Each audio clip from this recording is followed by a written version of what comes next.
Welcome to the ESL Teachers Lounge, Episode 4, a space to share, learn, and laugh as ESL teachers.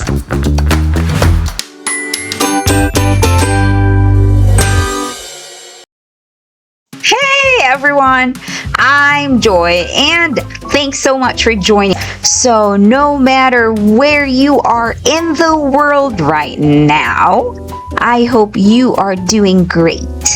I'm really excited because I will be sharing some teaching tips with you. Actually, we've gotten a lot of questions, and I picked a few to talk about today. So yeah, let's dive in. Let me go look at that, all right? So this one is from Katie in Florida, USA. Hello, Katie. Sunshine State. I love Florida. So Katie said here, let me see. Oh, okay. So Katie has been an ESL teacher for 4 years, and her question is, what do I do with a very young student who has zero English? Oh, that's actually very important question to ask. Yeah.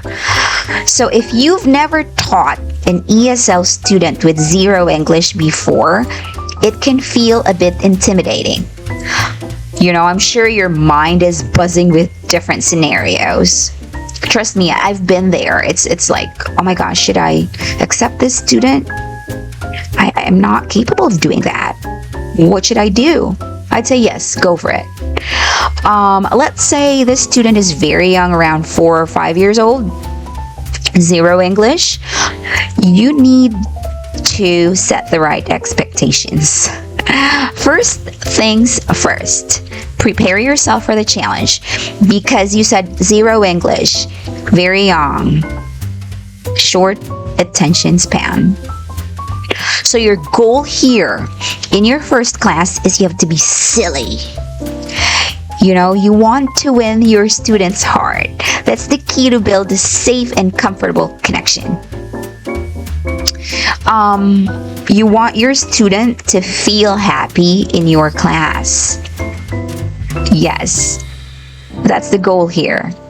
Remember, learning a new language can be very scary, even for adults, you know? Like, I'd be really, really scared. Now, imagine how a little kid feels. That's why it's important to make the environment fun and engaging with games, songs, colorful visuals, clear, slow speech with lots of repetition.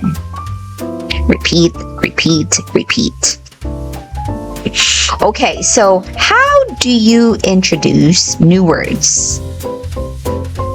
How do we do that?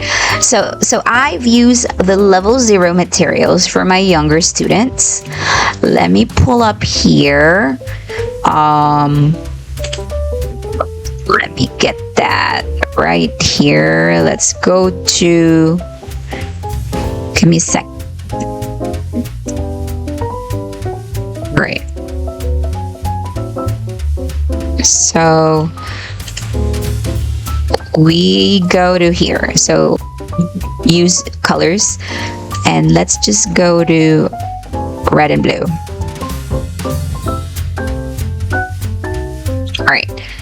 So here we go. All right. Yeah, so fun. So this is very colorful, very vivid. It's really, really, really good. So now you are in the warm-up slide or page, and it's asking the kid's name. How are you going to introduce the word name to a student with zero English? So you have to use TPR.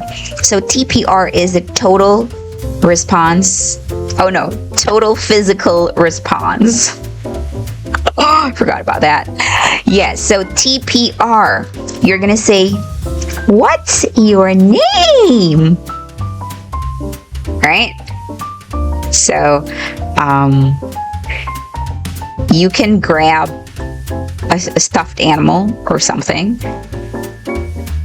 What's your name? But obviously, you have to introduce yourself first. So you say, hi, my name is Joy. What is your name? And then if you have like a stuffed animal, you grab it. And I don't have one here right now. Sorry about that.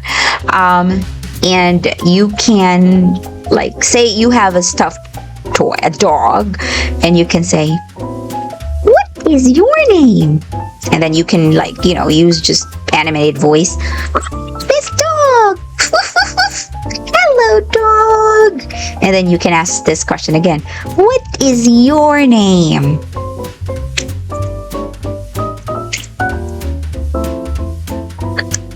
Well, you know, you may get an answer if you're lucky.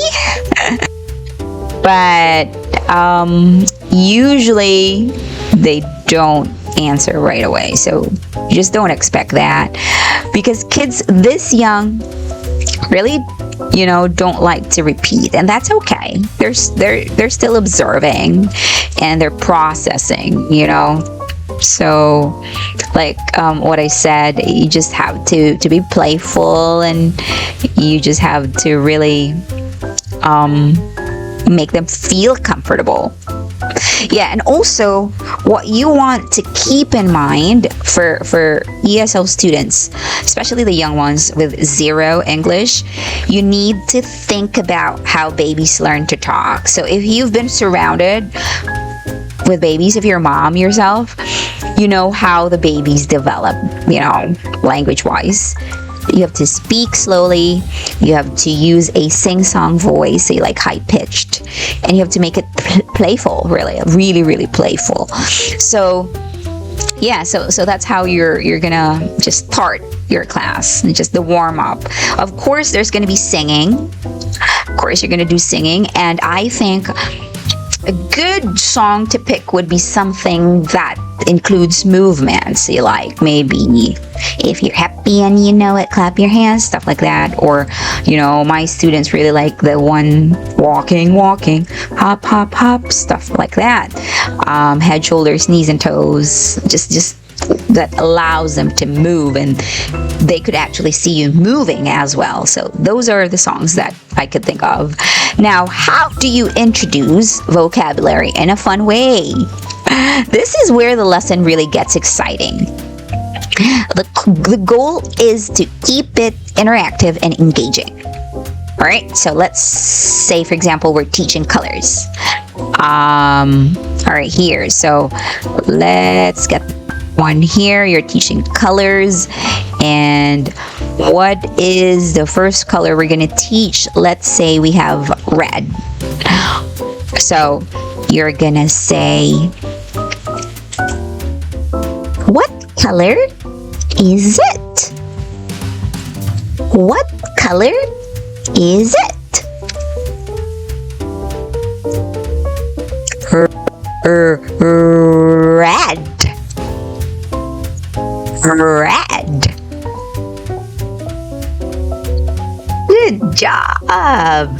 Red. Red.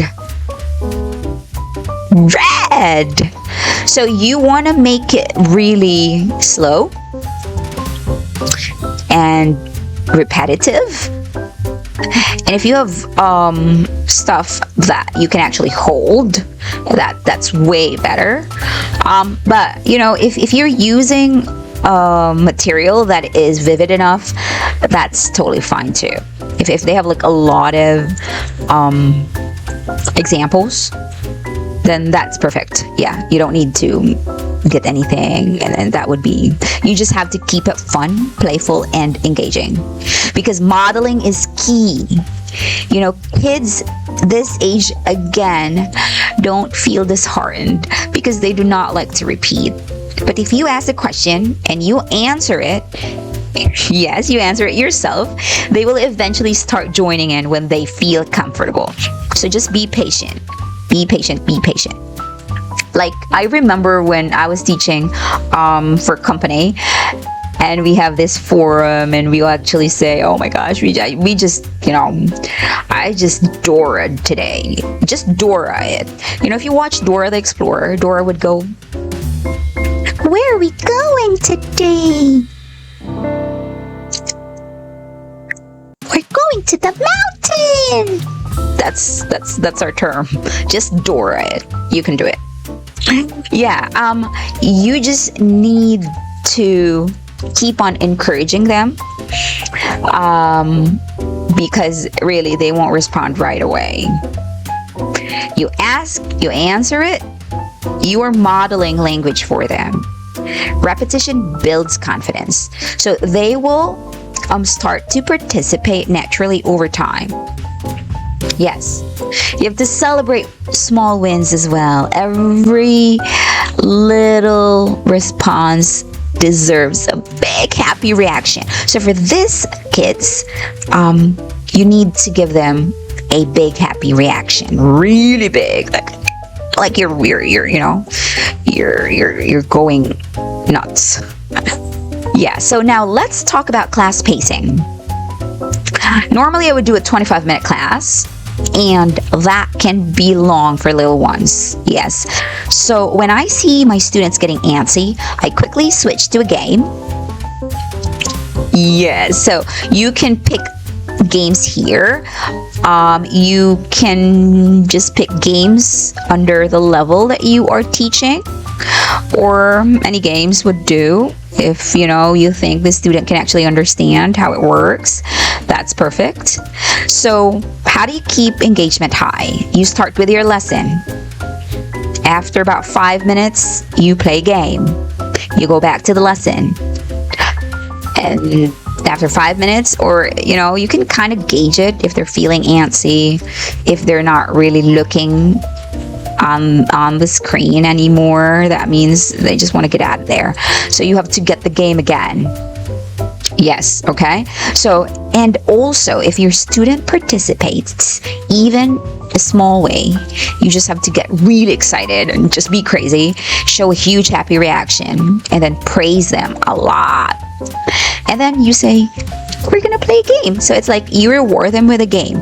That helps them connect participation with fun, so they'll want to join in more.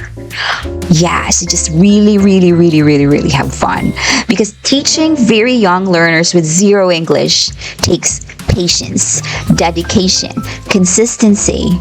But trust me, it's so fulfilling. It's really fulfilling when they start engaging. So stick with it. It works. Yes, so Katie, I know that was long. Oh my gosh. I could just keep on talking. I have so many things I could share with you, but I hope these tips help, and you've got this. Yes. Well, yeah, I think, oh, yes, that's it for today. Thank you again so much for joining me today. It was such a blast. I had so much fun. See you next time, and bye for now.